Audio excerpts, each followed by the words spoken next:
So I get a lot of questions on how long should adaptogens be used for, and there's actually a lot of conflicting information about this. So there's no hard science. It's really about paying attention to how your patient is doing, but I'll tell you what the data is. Traditionally, these herbs are not used for a limited duration. Sometimes they're used seasonally. For example, ginseng may have been harvested in time of year and used as an elixir or tonic by royalty who could afford these amazing, people have spent in history like $50,000 or more, for example, for a ginseng root. So, they were used as at certain times of year. Generally, they have been used throughout the year in soups and tonics. So a lot of Chinese soups, for example, have herbs in them.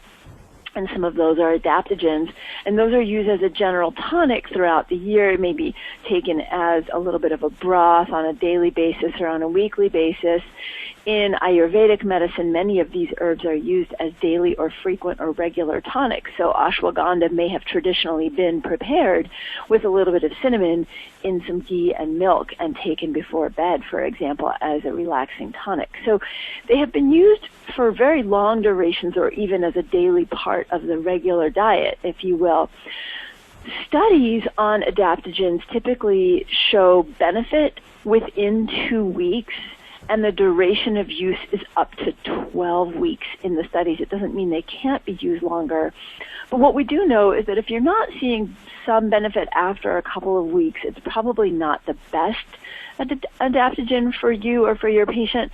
And if you're starting to see diminishing results after a certain period of time, and I usually say, look at between around 2 weeks and 12 weeks. If someone's been getting good benefit and then all of a sudden they're not, then you might think about changing your dose or changing your adaptogen.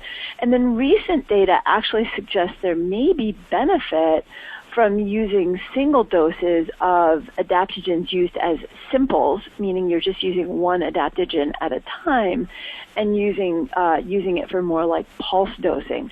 So you want to play around with it, see what your patients are getting benefit from, and adjust accordingly.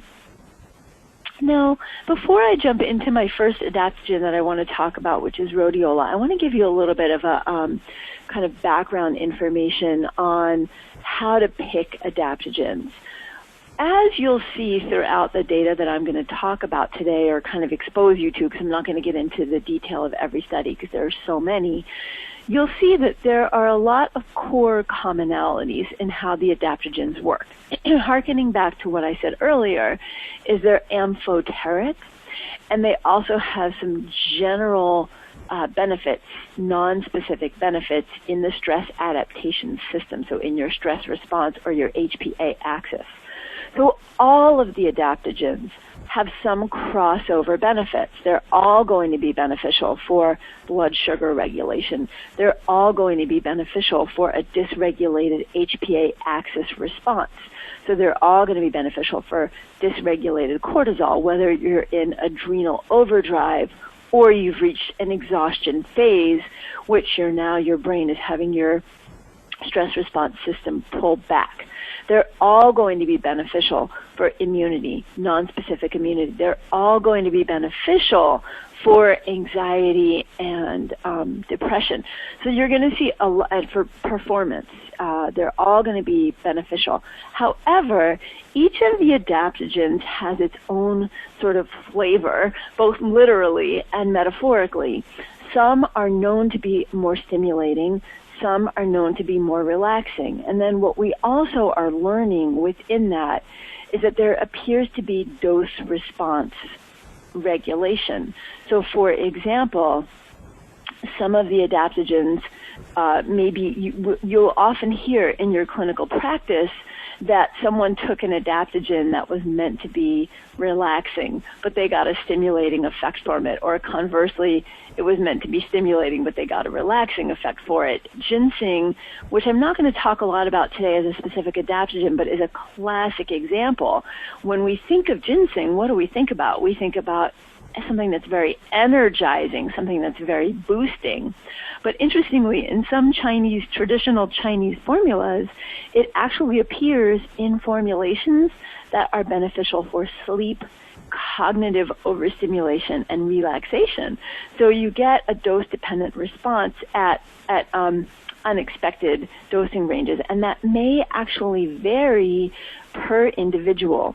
So what I often tell my patients is when I'm starting them on an adaptogen, it's almost like when you start a patient on a probiotic when you're addressing gut dysbiosis.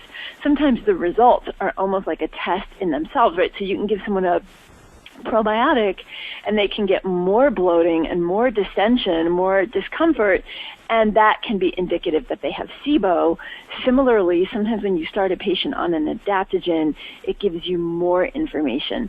Unfortunately, the science there's not hard science that's worked out on this. It's really an art. So when somebody takes an adaptogen and says, oh, I had a really bad response, I don't ever want to take one again, what you want to think about is who is the person and what was the dose. And so there are a couple of sort of guidelines I can give you on this, and I'm going to give you these as we go through the adaptogens, but I want to give you some broad overarching things to think about. First of all, when somebody is very asthenic, they're enervated, they are exhausted, they just don't have energy, they have chronic fatigue syndrome, they are having a poor cortisol awakening response, or they're really, really depleted, you want to think about starting with the least stimulating adaptogens. You want to think about starting with the ones that are known to be relaxing. Ashwagandha is a classic example of that. Or think about ones that are purely nutritive. Again, ashwagandha, maca. These are examples of adaptogens that are leaning more toward the nutritive side than the stimulating side. And whenever you have somebody that is really exhausted, they have chronic fatigue syndrome, for example, they are post-Lyme, they are a new mom, anything where someone's very depleted, they are convalescing, think about the very tonic but calming adaptogens. Again, think about ashwagandha, think about maca, and start at your very lowest dose range with the least frequency. A good way to do a simple test is to start it before bed, because if they are agitated and stimulated, you know that your dose is too high or they're just not ready for that adaptogen. Also, in that case, have them do their adaptogen dosing in the morning. You want to think about the cortisol curve. You want to think about they're supposed to be calming and settling before bed. So if something has been stimulating for them, it may be too much to give it at a time when their cortisol should be settling. That may be stimulating their cortisol response. Give it in the morning, give it in the early day. And if someone tells you that they're taking an adaptogen and they're not able to sleep, have them take their last dose of the day at about 2 p.m. and certainly no later than 4 p.m. and see how that goes. There's a lot you can do to kind of think about what are we doing with the cortisol response and what is this adaptogen doing and who is this person.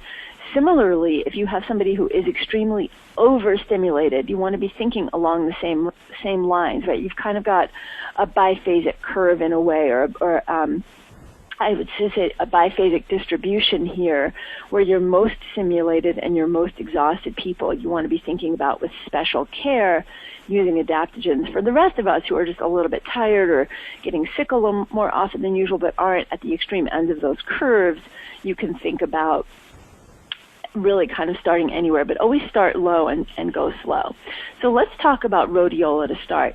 Rhodiola is used for people who have asthenic conditions. They're fatigued, they have a decline in their work performance, their appetite is low, they're more irritable, they have sexual dysfunction, and they're really just kind of wiped out and fatigued. Also, we think about rhodiola's very, very special flavor, as I mentioned, and I'm not talking about taste, I'm talking about energetics here, is you think about rhodiola for anxiety. Some of the best data for rhodiola has come around its ability to help support folks with anxiety, so they're hypervigilant. But you want to be really careful. The one caveat with rhodiola here is that it is agitating and activating for people with bipolar depression, particularly with the manic predisposition. There have been a number of studies that have looked at the benefits of rhodiola 12 randomized controlled trials, which were all have included placebo-controlled trials, have looked at rhodiola. 6 trials were evaluating exercise performance, 4 for mental performance, and 2 for mental health conditions. Significant benefit was noted in 8 of these studies, with adverse events being very mild and infrequent, usually some form of stimulation, or the classic adverse events you see with any substances, a little bit of agitation, digestive symptoms, or headache. 5 of the studies had a JDOD score of 3 or higher. So if you know the JDOD score, this is an evidence-based scoring system. It's considered the best evidence-based scoring system. And 5 of those were 3 or higher on the JDOD. So what I'm presenting to you in these upfront slides for each of the adaptogens are the best of the trials. And then I'm going to quickly run through some of the general studies on these. So rhodiola and anxiety, what you can see here is an open label study. This looks at generalized anxiety disorder. It was a relatively small study, but a good study with HAM-D scores of 17 and above. Patients were also allowed to take their conventional medications, whether it was an SSRI, an SNRI, or a benzo. They used a specific protocol of this product called Rodax, but you can see the dosing here. And what was found is that they had a significant decrease in their Hamilton anxiety rating scores, as well as significant increase in their HAM-D. So both depression and anxiety were improved.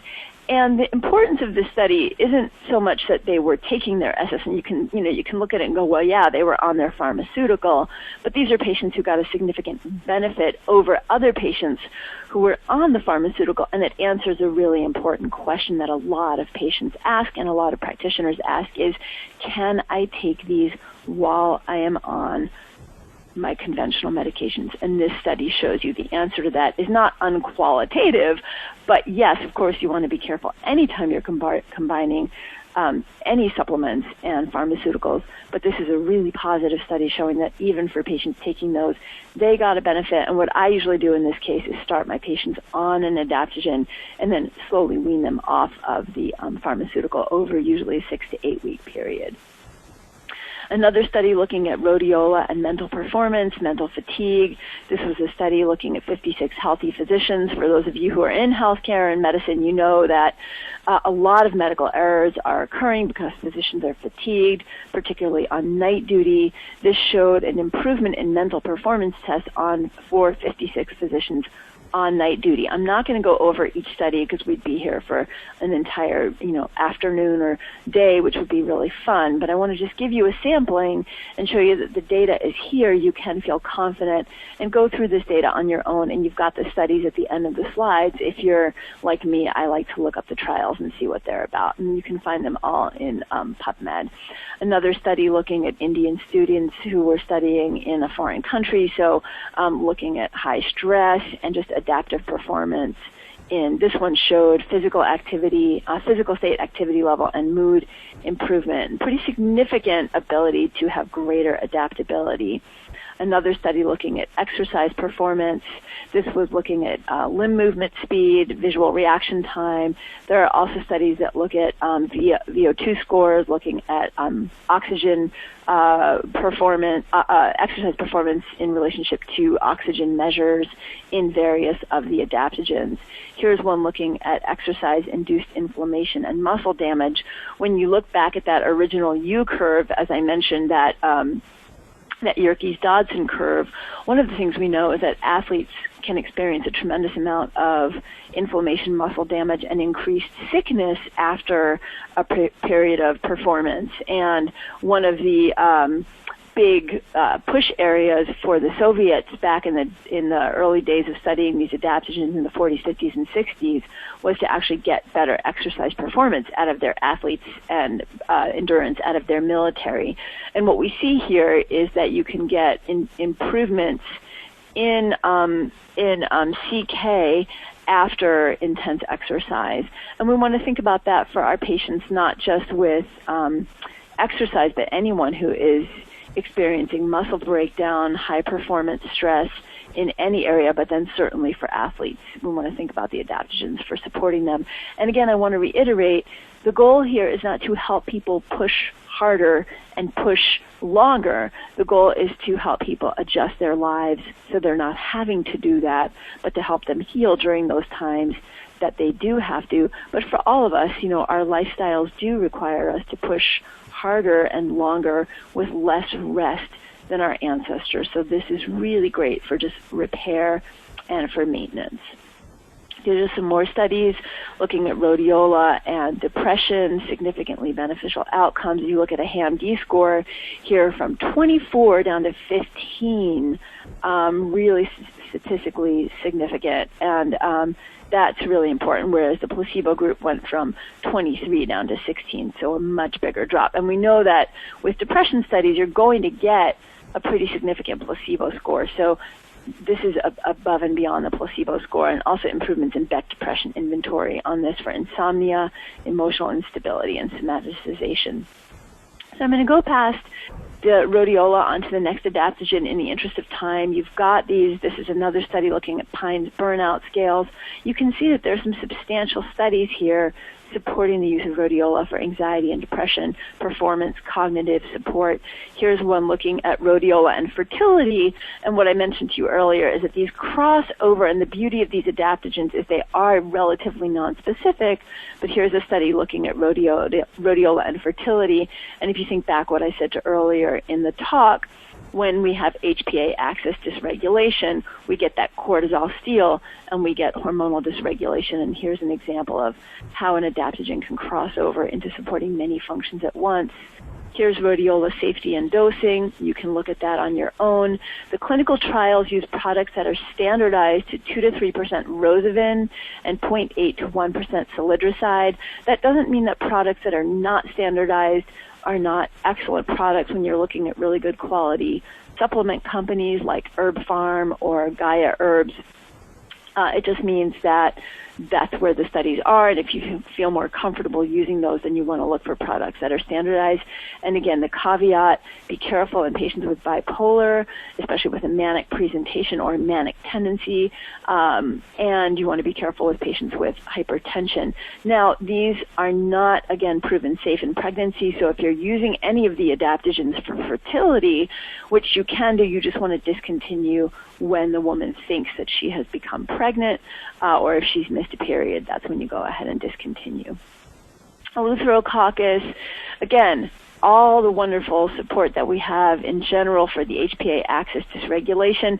Its specific sort of superpowers are increasing endurance, memory improvement, so anyone with cognitive dysfunction, brain fog, but also anyone who is in a job where they need significant support for their memory, so people who are students, medical personnel, anyone where you want to have really good cognitive enhancement.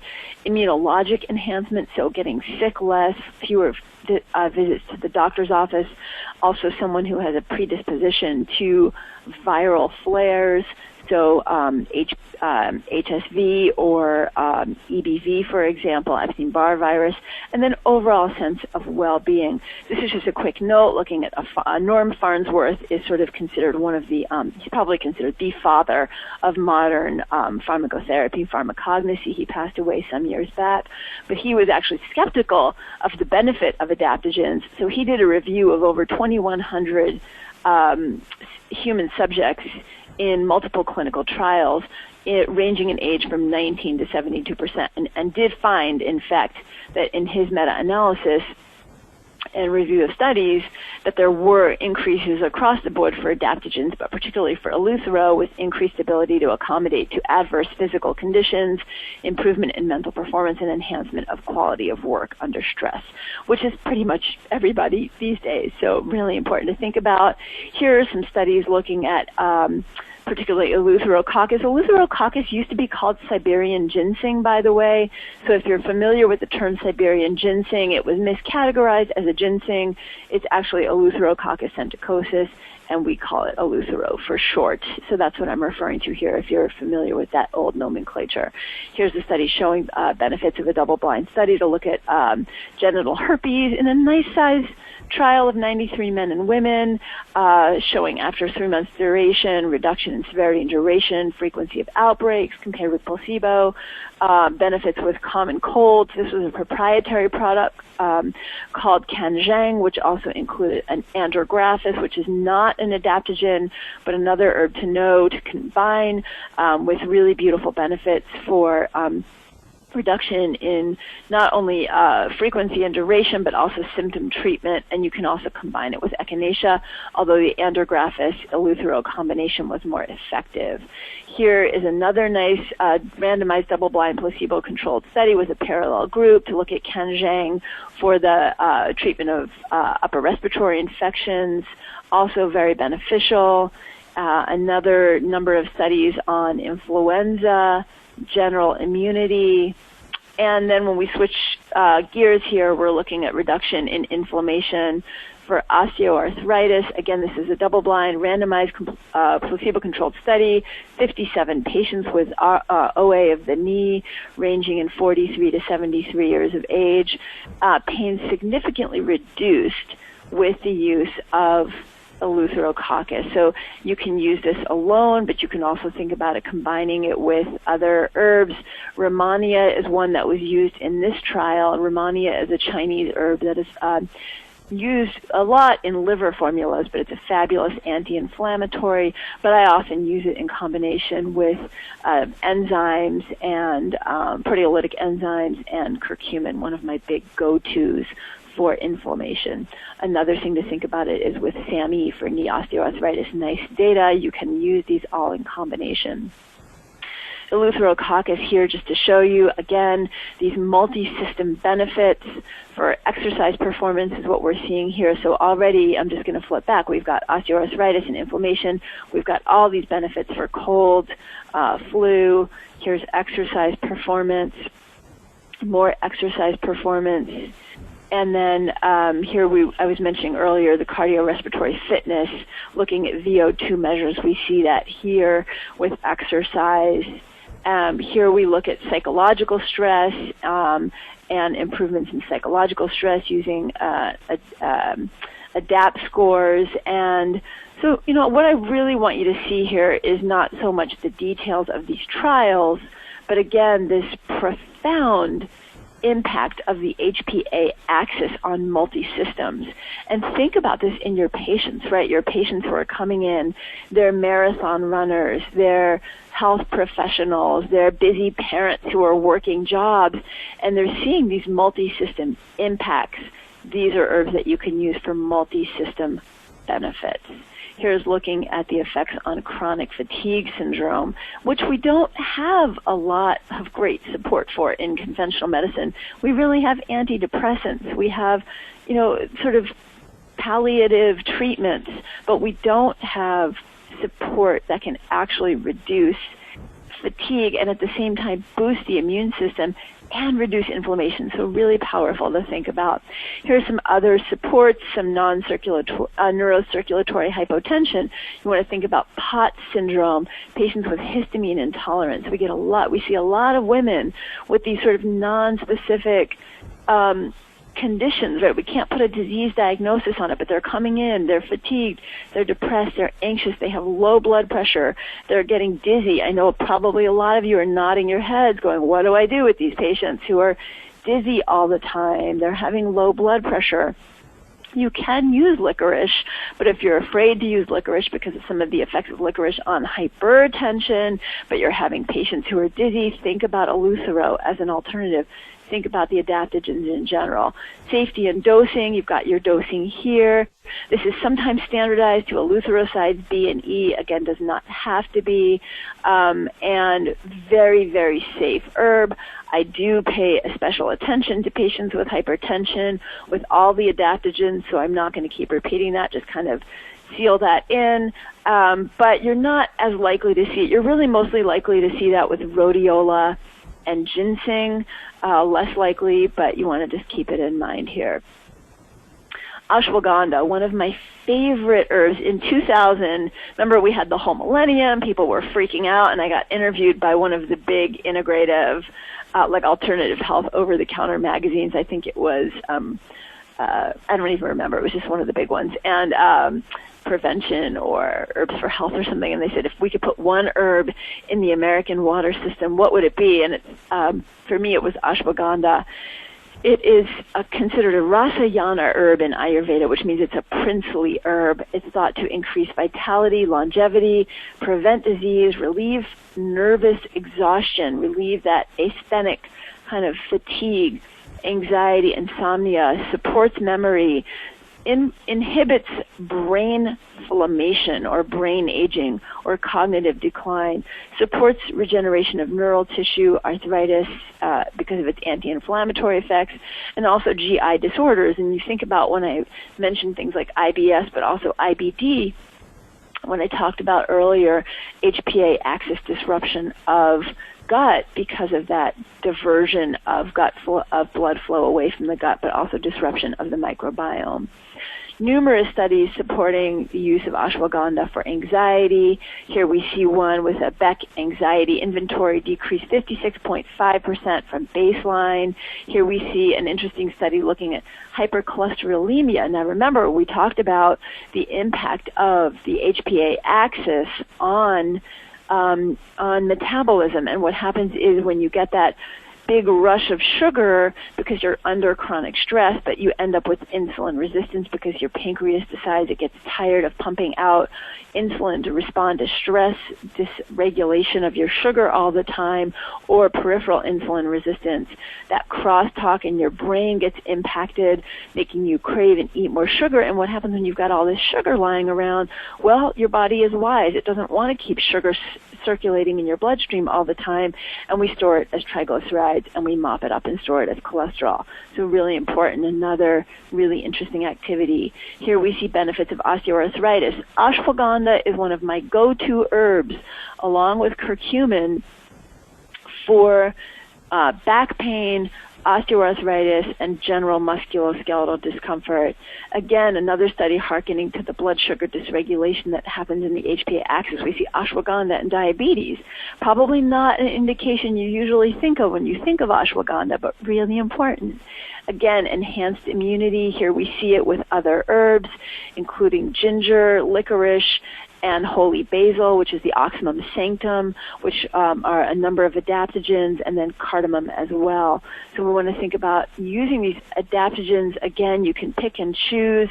So if I have somebody who gets sick a lot, but they're really fatigued, they're having some cognitive decline, they're not sleeping well, and they have arthritis, I'm going to think, or osteoarthritis, I'm going to think about ashwagandha. So you start to get a flavor and you start to learn and play with them. Very safe. Large doses may cause GI upset, but in truth, I've never seen anyone dosing that large. If you look in the literature, you'll see abortifacient activity that is actually erroneous. The only adaptogen that may have some uterine stimulatory effect fairly definitively is Schizandra, but again, take care. Theoretical drug interactions, but none have actually been seen, and you've got your dosing here. So I want to talk about, there are so many other adaptogens that I use, so let me just tell you a few of my favorites. These are the ones that I go to a lot, have really good evidence, and again, I wanted to just sort of not give you details about every adaptogen, but start to get you comfortable with the idea of using them, because part of the beauty of them is that they're really multi-system. They hit on some really big conditions that we see in clinical practice, from fatigue to dizziness to immune system dysregulation to autoimmune disease to patients getting sick a lot, sleep problems, blood sugar problems, blood pressure problems.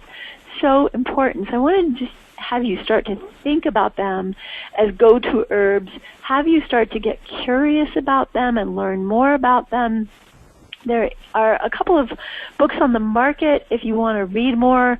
One is an adaptogens book by David Winston, who is one of the foremost herbalists in the country, and fabulous herbal researcher, close friend and colleague, very reliable information.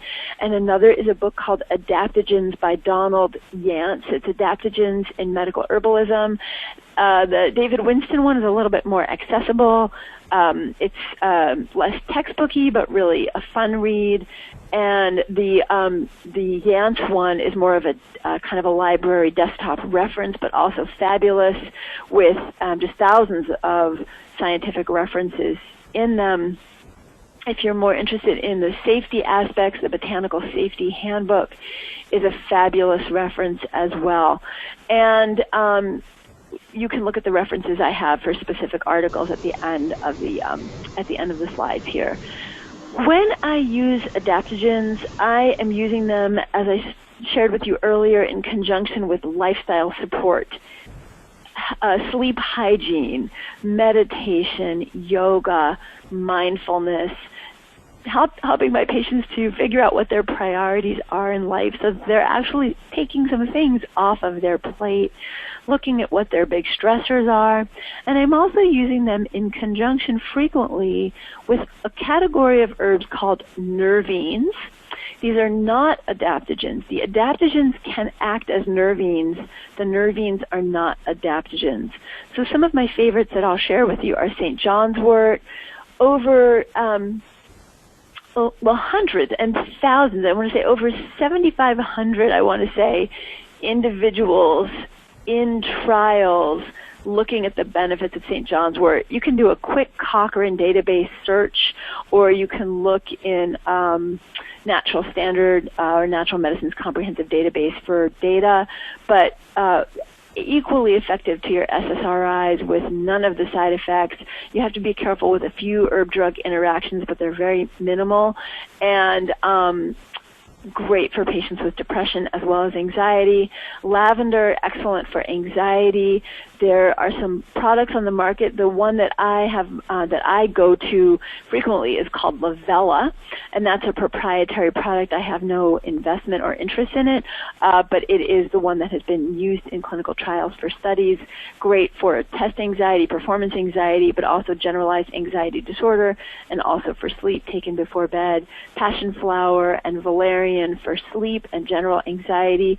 Lemon balm for general anxiety can be taken anytime, not just for sleep. Also, that particular one has been shown to be effective for preventing and reducing HSV outbreaks, which we know are stress and anxiety triggered. California poppy for sleep, and kava kava for people who have more severe anxiety. You do need to be careful with the kava kava because of very rare but possible hepatic damage. So do a little research on that one before you start. You can look on my website, www.avivaram.com, for articles on anxiety where I go a little more into the cautions with kava kava and St. John's wort.